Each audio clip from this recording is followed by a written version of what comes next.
Myself and the Green Knight welcome you to part 2 of this Bretonnia guide. We've already looked at the roster and all the units in the army. Now we're going to look at how we should combine those units against the different factions, and also tactics and general things to think about when playing as Bretonnia.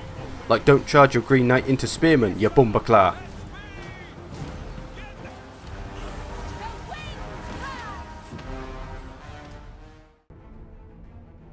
Oh scheisse, it's the Beastmen again. That was the most commonly used quote of 2016. So for my general against the Beastmen, I'm going to bring Alberic de Bordelot because he has that anti-large bonus. And as we should know, the Beastmen have strong large units, so his bonus versus large is going to help. Going to put him on a Royal Pegasus as well to keep him out of the way because we don't really need to worry about air superiority against the Beastmen. Now the Green Knight will be a tempting choice here, but because they have a lot of numbers, we kind of need the numbers as well, so we can't really spend all our money on the Green Knight. We'll go for a Damsel of the Heavens instead. Her lightning spells should do a nice bit of damage against the unarmoured Beastmen. Now for a front line, I'm going to go against what I said earlier, and I'm going to take Men-at-Arms as my front line.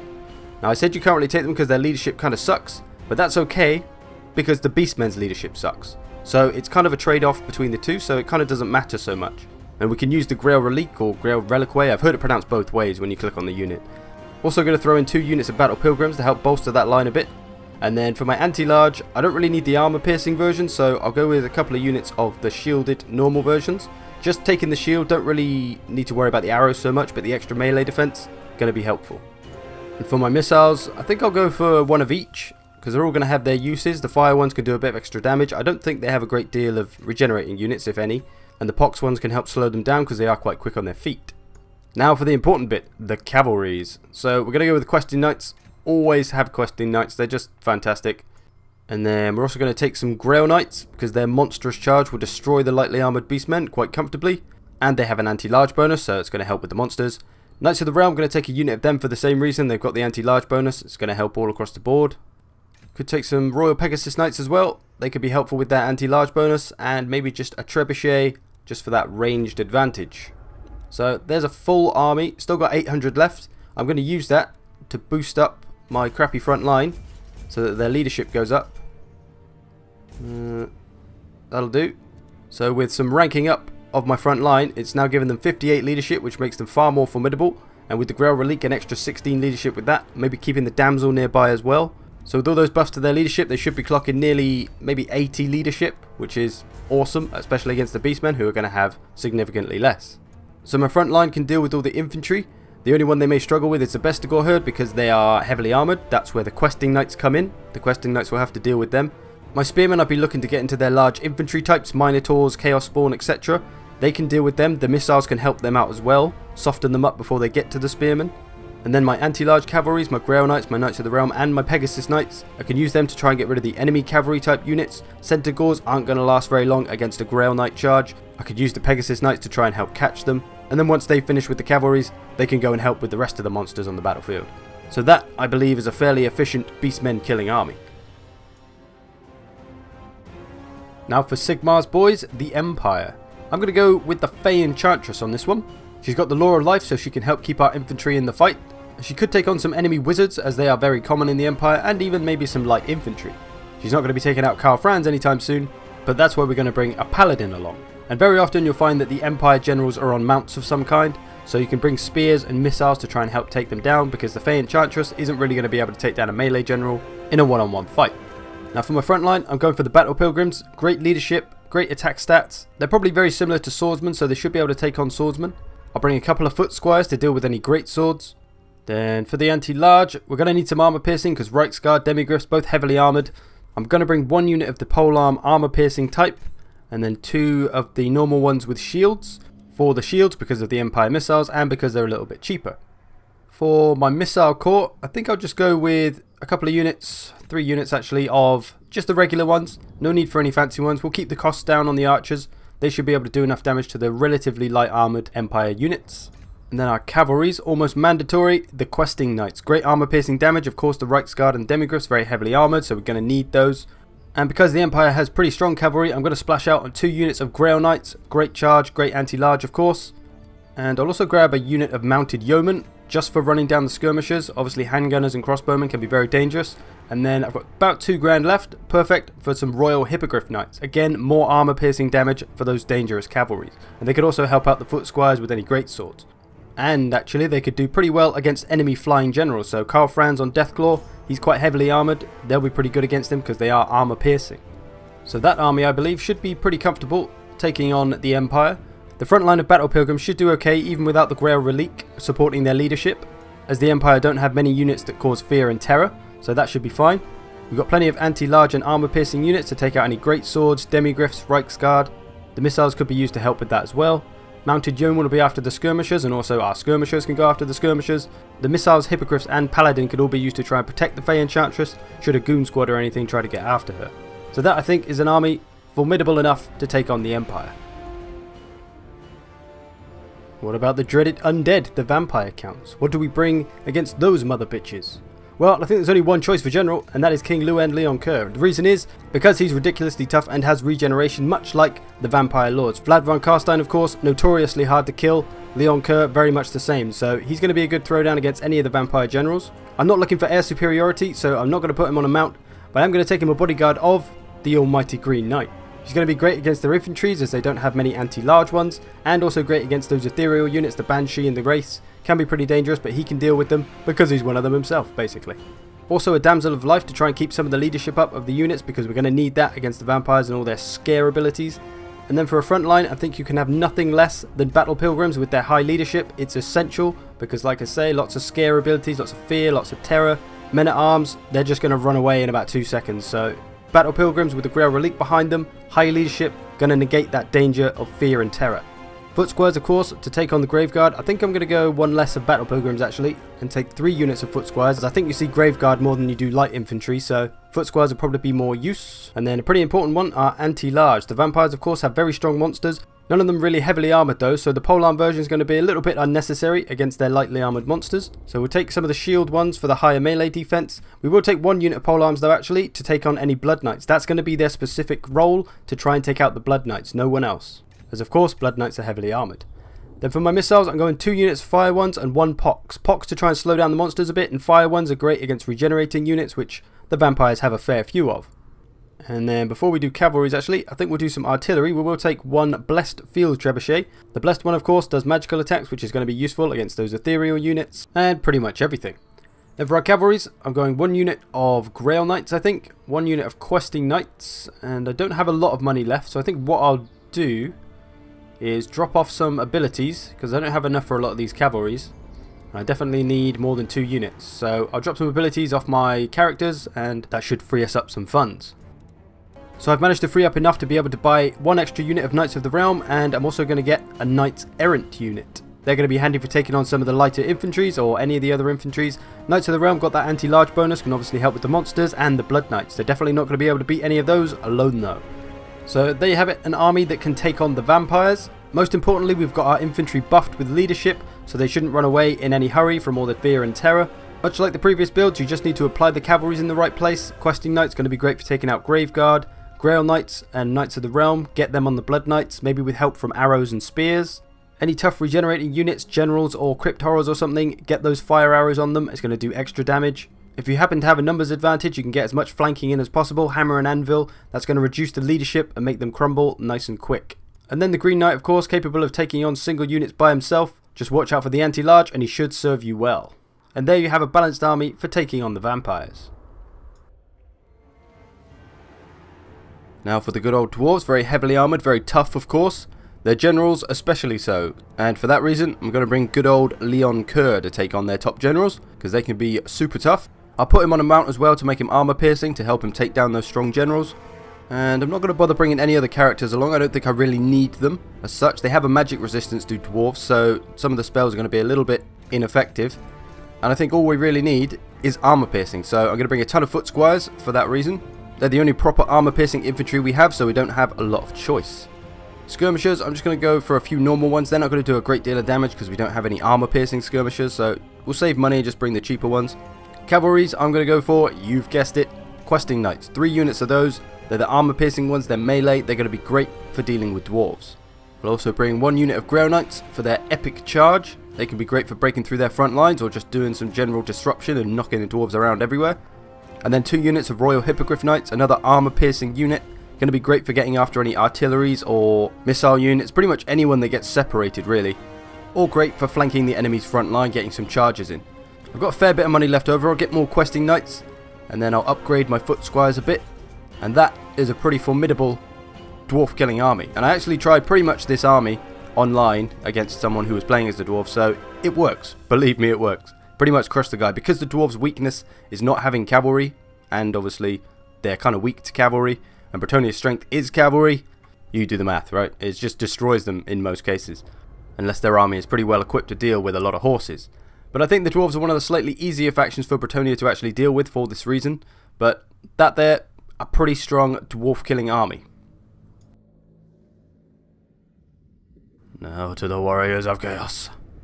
Albrecht de Bordelot is coming along to this one. Again, that anti-large bonus I think could be quite useful. Put him on a Royal Pegasus as well. We'll try and keep him out of the way a bit because we don't want him to get in a one-on-one with Kolek or anything. We'll also bring a Paladin along to this one so he can take on any of the ground characters should we need to. And a Damsel of Life because they have a lot of armor due to chaos and we're going to have to fight them for a long time because of it. So we're going to need buffs to our life, I think. Infantry wise, I'm only going to go for 3 units of foot squires, but I am going to support them with the Grail Relique because chaos warriors and things could be a trouble if we don't have any armor piercing.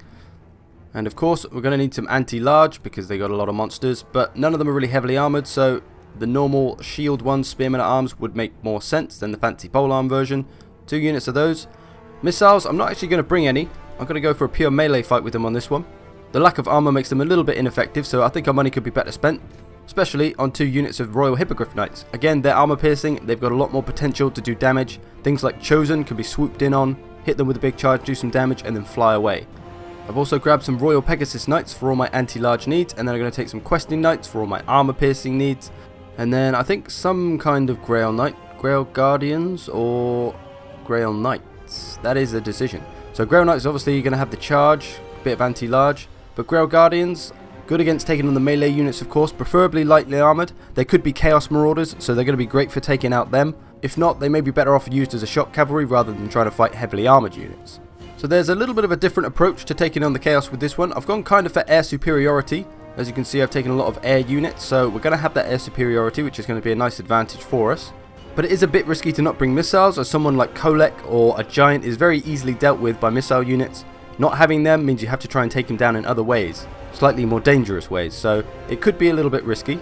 But it definitely can work. I did test this build, as I did all the builds, so this can be a good chaos-destroying army.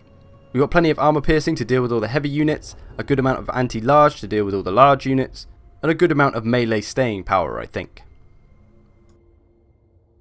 Now for the dreaded Orcs and Goblins, it's the Greenskins. So I'm going to save money on my Lord a bit on this one, and I'm going to go for just a regular old Lord. I am going to slap him on a Hippogriff though, just to make him a little bit more powerful and armor piercing, so he can take on any Black Orcs and things like that we may need to.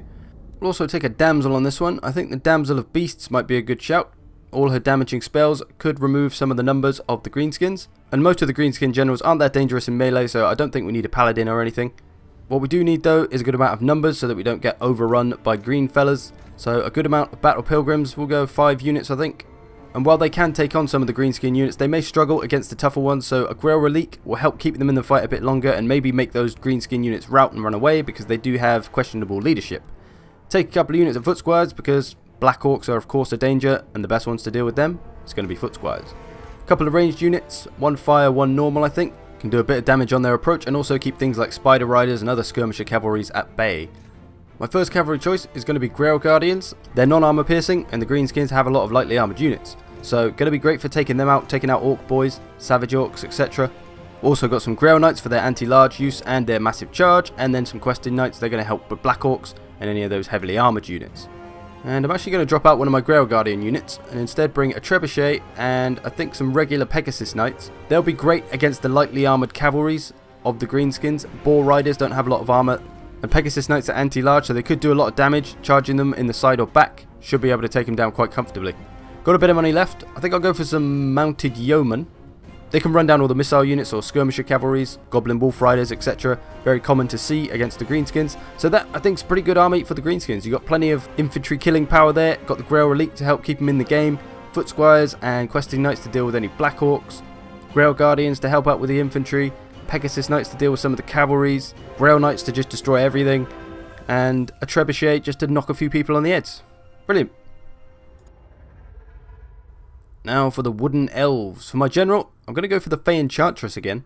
There's something I forgot to mention about her earlier, which is going to be really useful against the old elf folk, is that one of her abilities, if I can find it, Mist of the Lady, damages combatants that are simply near her and also reduces their melee attack.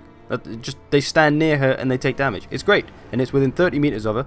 So if you have her standing near your front battle lines, enemies are going to take damage just for even trying to fight near her. An awesome little trait, and that's going to be useful against the elves because those treekin and things very tough generally, but that can reduce their health a bit and help take them down. The Green Knight also going to be a great destroyer of lightly armored units, so we're going to bring him along for this one. And then because the Elvish infantry is pretty good, I think we're going to have to try and match that, so it's going to be Battle Pilgrims for our front line. I don't think they'll struggle with leadership against the elves, so I'm not going to bother with the Grail Relique. What I am going to bring though is for my anti-large unit, I'm going to go for the Polearm. 2 units of those I think, because Treekin and Tree Men, very tough to bring down. Armor piercing and anti-large bonuses are going to help, so those are going to be the best choice against the elves, I believe. Don't think I really need any foot squires. For my bows, I'm going to go for the fire ones, I think, mostly. I'm going to go for 3 units of those, and maybe 1 unit of pox arrows as well, because they're quite quick on their feet. I can slow down the war dancers and things that are trying to flank me. The fire arrows, I'm going to take those to give me a slight edge in the missile department, because generally I'm probably going to lose to elves because of their extra range, but we can make up some damage with the fire arrows. And then Grail Guardians, again, going to be great for taking down those lightly armored infantries. That is what they do. They also have magical attack, which ignores physical resistances, of which the elves have many. And then 2 units of mounted yeomen, they're going to be fantastic for running down all the skirmishers. Of course, the elves normally have a lot of those. 2 units of Knights of the Realm also could be helpful. Got that anti-large bonus. They're going to be taking on the enemy cavalries. Wild Riders are very tough, but also very lightly armoured, so the shock cavalryness of the Knights of the Realm might be able to outdo them. And then we've still got quite a bit of money left over, so I think I'll throw some Royal Hippogriff Knights in there. Going to give us a little bit of air superiority. Going to be good for taking on Hawk Riders and things. Although you could argue that Pegasus Knights might be better for that because they're anti-large, but we'll go for that. And I'll also bring maybe some Missile Cavalry. Because of the light armour of the Elves, missile units like this can be quite useful for just doing a bit of damage on their approach, and the Elves of course have their own skirmisher cavalries who you may have to take on. I'll throw in some Peasant Mob just to fill up the army on it because I've got a bit of money left, and I'll upgrade my spears, and that I think is going to be pretty good for taking on the Elves. So plenty of infantry power to take on the Elves, but we're probably not going to beat them if they're throwing war dancers and things into the party, so going to need the cavalries to help out with them and the missile units as well.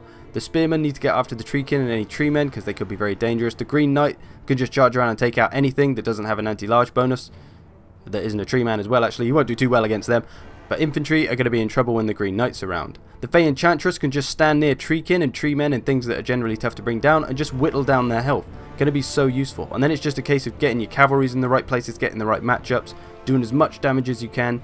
And with the light armor of the Elves, any charge from any of these cavalries is going to do a good bit of damage. Elven destruction at your fingertips.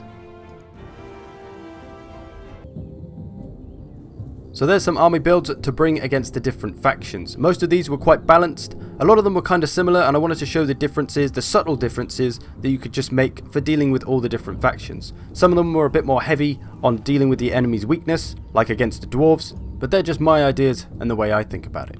Now let's talk about the Bretonnian army themselves, their do's and don'ts, their strengths and weaknesses, their stuff.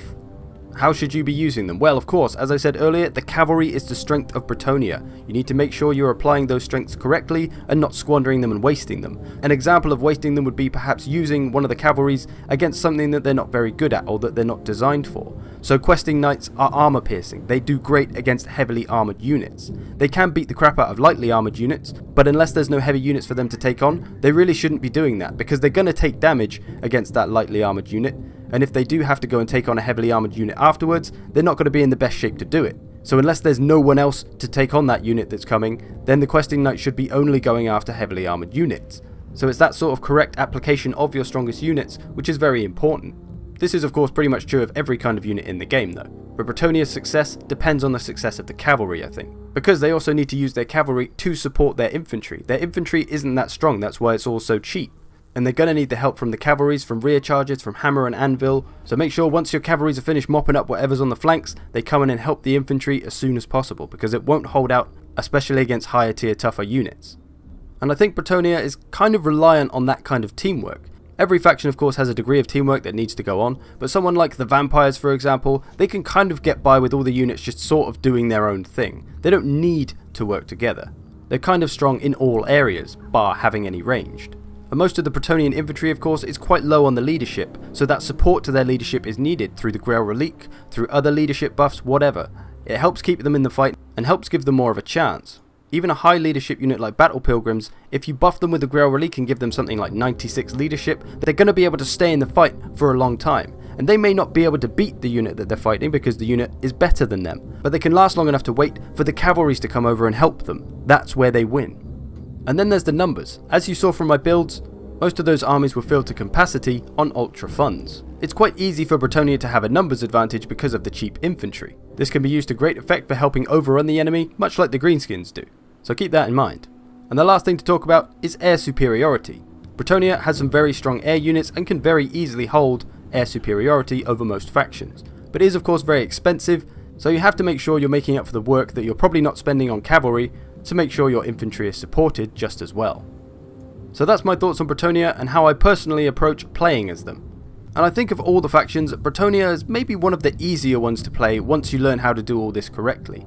Although it can take quite a lot of micromanagement because managing cavalry can be quite micro-intensive. But like I say, bit of practice, once you get the hang of it all, it becomes very, very fluent and very, very easy. Well, somewhat easy. Allow me to demonstrate in a full-on battle. So I've got my fairly balanced Bretonnian army here. I'm facing off against the vampires, as I think they're probably one of the stronger factions against Bretonnia because of all their fear abilities, which can of course mess with our leadership, which is pretty important to us. The tougher infantries can be pretty dangerous to us, as well as their monsters and of course, Blood Knights. So on both my flanks, I've got one unit of Questing Knights and one unit of Grail Knights. There's at least one unit of Blood Knights coming at me on both sides, so I've got to try and deal with them. There's also some Hex Wraiths on this side, who the Grail Knights are going to be well equipped to deal with as they are anti-large. They also have magical attacks, which is good against ethereal units. I put them in a wedge formation, but I'll talk about that in a minute. I've avoided the Blood Knight charge because I didn't really want to take that in the face. I moved my Questing Knights out the way so they didn't take that.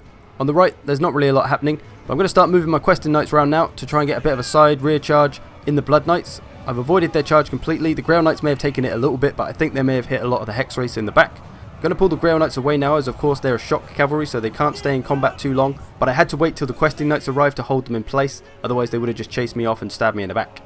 Bit of a stalemate on the right, Blood Knights and Vargeist. The enemy main army is approaching. This is against the AI by the way, so expect some randomness in their approach. Trebuchet doing a bit of damage to the incoming troops. Sending Leon Kerr over to try and help out with those Blood Knights on the right, just a little bit of extra help for them. My archers are starting to fire on the units coming in range now. I've got fire arrows because they're going to be great against the regenerating units. I'm going to focus fire these crypt horrors when they come into range. And we should see a nice bit of damage done to them. Because they're a regenerating unit, they're going to take extra damage from those fire arrows. Look at their health fly down. I've also got some pox arrows to try and slow them down a bit, which means they're going to be exposed a little bit longer to all my fire arrows. With any luck, we might be able to bring them down before they reach us. The AI seems to very often like sending its monsters in first though, so I'm going to move my spears up to get ready for those crypt horrors because Battle Pilgrims aren't going to do well against them. And then we just need to prepare for all these infantries coming up. Lots of Grave Guard approaching. They could be pretty dangerous to us. On the right hand side, I've managed to completely envelop these Blood Knights. But Leon Kerr is taking a bit of a beating from the Vargeist, so I'm going to get the Grail Knights to help him out. Of course they're anti-large, so they'll do pretty well against them. The Spearmen seem to have taken most of the infantry in the face, and then the Battle Pilgrims, I'm going to try and move them back a bit so that they don't fight the monsters and stuff, and I'll wait till the monsters are hopefully out of the way, and then I'll move the Battle Pilgrims back up. The Spearmen are engaged with most of it now. I've got the Grail Relique in there as well. That's of course buffing the leadership, preventing them from running away. Engaging these units with the Battle Pilgrims, some Grave Guard there though. This sneaky Mortis Engine snuck around the side. I've got some spears and some Foot Squires dealing with that. My other Foot Squires are starting to move up now. Going to need their help dealing with the Grave Guard of course. Some Crypt Horrors have run away over there. Looks like we've nearly finished with these Blood Knights on the right. And I've just sent the Grail Knights from that side over to help the infantry now. So this is what I've been talking about. Supporting your infantry. I've protected my flanks. I don't have to worry about anything coming around and charging me in the back. And I'm going to go and help my infantry as soon as possible. Same thing here. My Grail Knights coming in. Going to get a charge on these Grave Guard and Spearmen. Helping out my Battle Pilgrims who would probably lose to the Grave Guard. The Crypt Horrors here are exposed again. I'm going to focus fire on them. Get those fire arrows on them. They're starting to waver a bit. Nice clump here to charge into. Got my other unit coming round. Questing Knights coming in for some nice charges. Leon Kerr taking a bit of a beating there for some Crypt Horrors, but Grail Knights have got him covered. Look how quickly they fall. Down they go. They're gone pretty quick from a Grey Knight charge. The anti-large, death-dealing Grey Knight charge. Now we've got these nice... Oh, look at them. They're just there for the taking. All these rear charges to be had from my cavalries. Grey Knight's coming in on this lot. Grey Knight's coming in on this lot. Oh, yeah. Look at those spearmen fly. Now it's just a case of cycle charging the crap out of them, and these vampires are all but done. So that's kind of all that I've been talking about, the points that I was just making. This works against the vampires. My leadership buffs have kept them in the fight. The cavalry have supported the infantry who would otherwise lose against all their infantry and their monsters. But together, Bretonnia has succeeded. One final thing to talk about just quickly, the lance formation. Should you bother putting your cavalries in the lance formation? What does it even do, man? Long story short, it'll make your charge better, but will slow you down a bit. There are times where this is a good idea and times where this isn't. It does offer a significant boost to your charge bonus. The Grey Knight charge here, 112. That's absolutely monstrous. It does put them down to 66 speed though, but that's not that bad. That's about the same speed as Reichsguard are generally. And if you compare that to their normal stats of 82 and 75, that's not a bad deal. But there's more to it. If you read the description of what the lance formation actually says, it states that it helps them break through enemy lines and disrupt their formation. So it's designed for penetration to allow you to go through a unit rather than just into it. This is a similar philosophy to chariots. Their idea is to keep moving. So I decided to test this on units of different thickness and depth. You can see the closer one is a bit thicker than the further away one. So let's see what happens when they form up and try to go through them. The one closer doesn't really go through them, it just goes into them. The one on the right, however, a fair amount of the unit has gone through, and if a move order was issued after the charge, they'd probably be able to keep moving just like a chariot's supposed to. If you can keep a shock cavalry, especially the Grey Knights as they don't get tired, if you can keep them moving the entire time, they'll be damn near unstoppable. The enemy won't be able to get hold of you to do any damage to you, and you'll just keep racking up charge bonus on the enemy. So the lance formation is great for increasing your charge bonus against any kind of unit, but it will slow you down a bit and make you a little bit more susceptible to missiles. But if the enemy units are thinly spread for any reason, you can use the lance formation to plow through them and keep moving, making it very hard to damage you. If you're going in for some hammer and anvil though, you may be better off spreading out as normal in a line, because you may get more charge bonuses connecting with the enemies in that formation. So just keep all this in mind when thinking about using the lance formation. And with that, we conclude this here Bretonnia guide. I hope you've increased your knowledge of Bretonnia through this, and you will use your cavalries wisely and not squander them like some sort of chump. Thanks for watching, and I'll see you in the future.